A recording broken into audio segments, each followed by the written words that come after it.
So we're on to the second part of this test now. And as I mentioned at the start of the first part of the first test, I've got a flip front helmet on, which I am going to close up in a minute, because the majority of people out there, I would imagine, don't use flip front helmets. But this just gives you an indication of where you can see that I've got the microphone. So the transmit, essentially the break, you know what the breakdown is. I've explained it in the first part of this, but on the off chance I end up putting these up as two separate video files, I'm using an Insta360 X4. I've got a DJI Mic 2 receiver attached to the Insta360 mic adapter on the side of the X4, which enables me to plug the receiver into the X4, which means I can use the DJI Mic 2 transmitters with my X4 rather than Bluetooth in it. Let me shut this up, then you can hear me better. So you could see there that the microphone that I had in front of me, the bulk of that was the microphone for my Cardo Pack Talk intercom. But I've actually got a little Rode Lavalier Go mic wrapped round that boom arm, and that feeds down into one of the transmitters for the DJI Mic 2. Now, those of you out there will know, again, from the first part of this video, the DJI Mic 2 has 32-bit float functionality on it. The first part of this video test, which I'm assuming won't make any difference whatsoever, I've got the gain settings on the X4 set to 0. I had the gain settings on the receiver set to 0, and I've got the gain settings on the mic in my pocket set to -12. So everything was dialed pretty much down.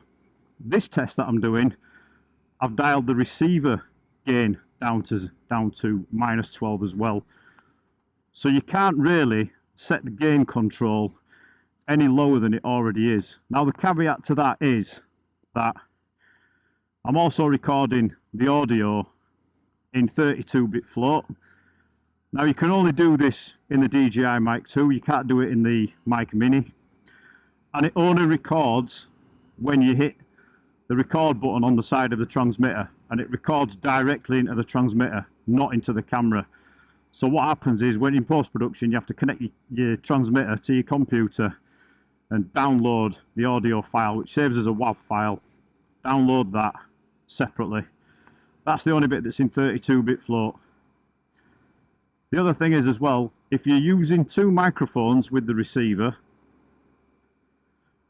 and the only way that you can use two microphones with a non-DJI product is to use a receiver, you have to have the receiver settings set on stereo, not on mono. It won't work if it's set on mono. It just splices both audio channels onto one audio channel.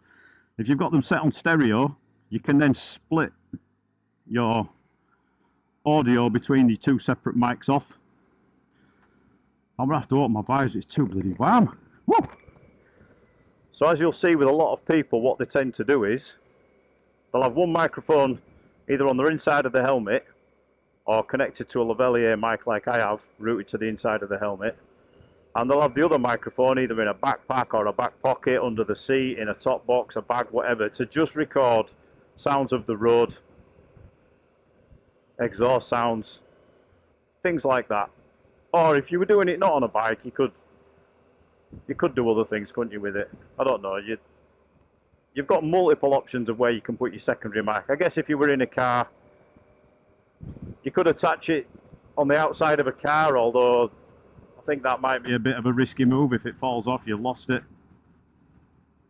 If you've got a car that's got a funky exhaust. But it just means that in post-production, you can adjust independently the audio sounds that you've recorded, and more so if you're using the audio that's from the internal recorded 32-bit float. You've got a bit more workability there. The problem is that because I'm using the receiver on the X4, if any of the audio clips, there's no way of getting that back. And I think somebody had mentioned on a previous video that the Mic Mini is a little bit too sensitive, and that's where the Mic 2, because it wasn't as sensitive, was a little bit better for motor vlogging.